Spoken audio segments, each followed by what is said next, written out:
Like you've got all these ideas. Okay, well, pick one and go to the moon with it.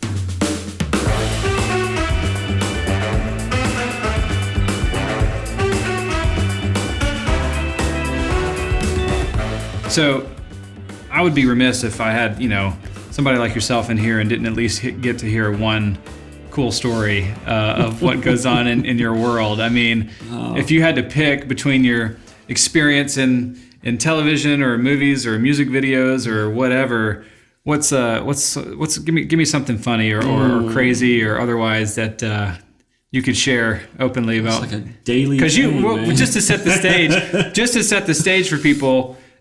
Give me the rapid fire of just some examples of who you work with. Yeah. So, like I say, we get anything from the guy you've never heard of to... I mean, names. Can you give me names or brands? Yeah. And then up from there to, like, the rappers that are big now, like Migos, and then the ones that been big, like Ludacris and T.I. and Usher, and, I mean, the list goes, Gucci Mane, and, the list just keeps on going, Lil Wayne.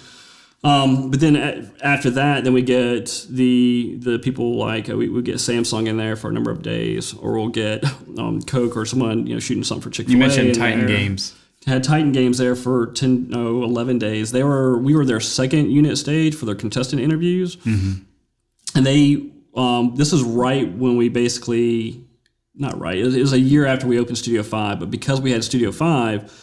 We could rent out Studio 5, 1, 2, and Green all as one stage, basically, and they built different sets in Studio 1, 2, and 5, all being able to shoot at the same time, where a contestant will go over here to the next station while they have another one rolling here. And they built sets in every single small stage we had, and we were good for that second unit stage. Of course, their main stage is at Metro Atlanta, where they have the huge, big sets to where you see them competing. But it was really cool to kind of see...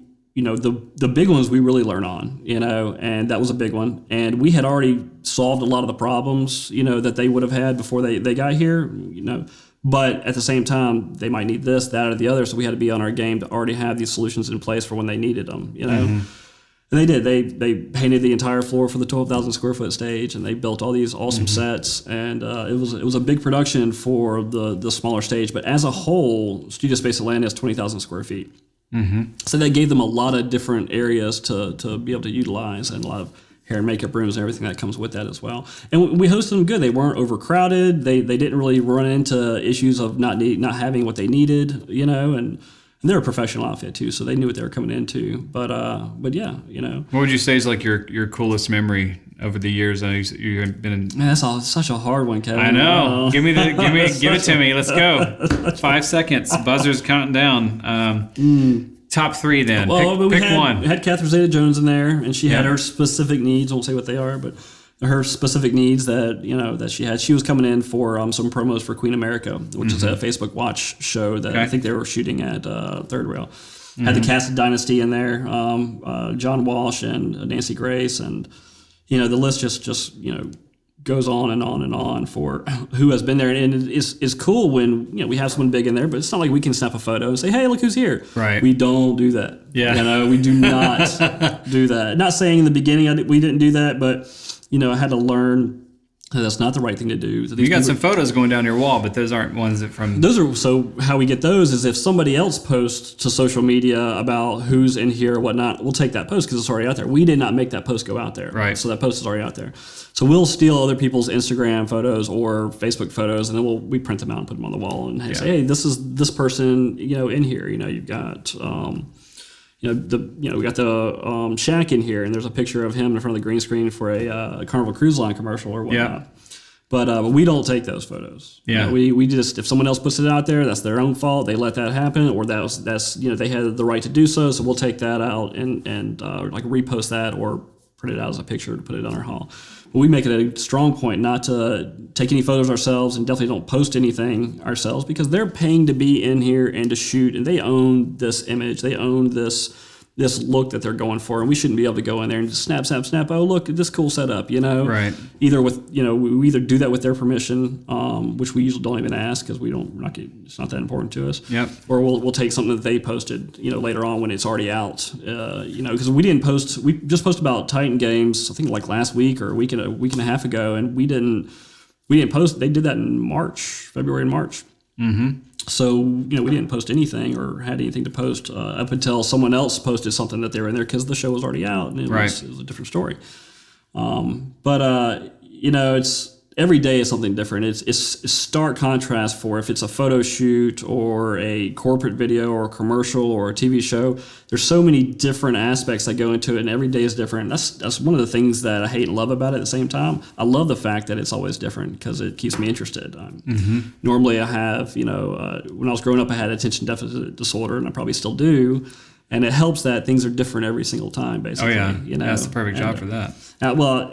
On that note, I think when people have ADD, they have an issue with going from one project to another to another. And what they don't realize is that if you make all these projects line up to one goal, well, you can keep yourself, interested. Because all these little projects are lining up for one goal. And in my situation, it'd be like the success of the studio or the studio making money. So I have this project and this project and this project, and all of them go for one thing. And a lot of people with ADD, they have all these cool different projects, but they don't line up to one goal. They're all this will take me this way, this will take me that way. Exactly. I think if they just realized that if you could do that as long as it lines up for one end game, then you're really 4 or 5 people doing things for that one thing, and you really put all your power to one goal. I think about some creatives that I know myself. I've suffered, I guess you'd say, from this. You have all these ideas. You write down ideas all the time. Ideas. You can't execute on any of them. Ideas are worthless. We've heard that from another guest on the show. But this idea that how do you know which one to grab a hold to and hitch your horse to and actually pursue? Well, that's what comes with perseverance too, though, right? Yeah. So it could be, it's not which one should I, it's like which one am I going to at that point? Like you've got all these ideas, okay, well, pick one and go to the moon with it, keep going for it, and no matter what roadblocks get in your way, cut through that red tape and go for it more and more and more, And the creative says, oh, but if I go after that one, I'm saying no to all these other ones, and what if I'm supposed to go after one of those instead? You're supposed to. It's like if you make that one work, and if you don't stop and you persevere on that one, and you keep going until it works, it's going to work, You just have to keep Makes me think going. of Mike Rowe. Mike Rowe, Dirty Jobs? Yeah, we've had him in the studio. Yeah. Oh, man. Well, dude, next time he's there, can I just come be the janitor? I'll just hang out. No, I always want to meet that guy. I like him a lot. He talks about how don't pursue your passion, but do take it with you. This idea that like your passion isn't what you like chase after. It's something that you bring with you to whatever you do. That's smart, yeah. And I just thought, man, that's a really great way of looking at it. It's a great point because you can be successful at a whole bunch of different things. You don't have to have like it's this or nothing else. Yeah. I mean, you can do. To your point, you can have all these things you're doing that all ladder up to one thing, or you can just choose this one path. You want to go knock it out and knock out whatever roadblocks are in the way. Yeah. And if it spars off and takes you on a better path that you like, do that, but let it spar off instead of having, 30 different things you want to do, at that same time. Find one and then, take all the little things that you wanted to do and kind of make it into that one as well, and I mean, when I was a kid, I had ADD, if you want to call it, what have you, and I had some other learning disabilities, and I don't think it's harmed me one bit. I think if anything, it's helped me, to be able to, do 10 things at once, and be on the phone while I'm doing this, while we're doing this, while I have this other guy and 5 other clients in my mind or other booking conflicts or what they might need.